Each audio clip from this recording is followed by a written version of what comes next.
শোনো রহিমার মা, এদিকে আসো। দেখো, তোমাকে একটু যে বাবুর্চিতে মশলাটা একটু দেখাই দিই, মাংসে কিভাবে মশলাটা দেয়। আসো আসো। জি ম্যাডাম। এই দেখো, মুরগির মাংসে 1 কেজি মাংসে এ, এ, রসুনটা বেশি হবে মুরগির মাংসে। হ্যাঁ, 1.5 চামচ ইয়ে 1.5 চামচ রসুন বাটা, আর 1 চামচ হবে এখানে 1 চামচ আদা বাটা। ঠিক আছে, মনে থাকবে? জি ম্যাডাম। আর হচ্ছে, আর খাসির মাংসের মধ্যে আদাটা বেশি যাবে। হ্যাঁ, আদাটা বেশি যাবে, রসুনটা একটু কম। এখানে 2 চামচ, এই চামচে এরকম 1 কেজিতে এরকম 2 চামচ দিবা। টেবিল চামচে এরকম 2 চামচ আদা, আর এরকম উঁচু করে 1 চামচ রসুন দিলেই হবে। ঠিক আছে। জি ম্যাডাম।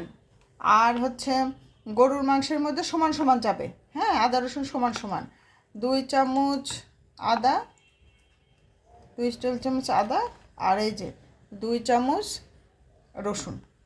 এইভাবে এই মাপটা মনে রাখবা। হ্যাঁ, দেখছো না ম্যাডাম।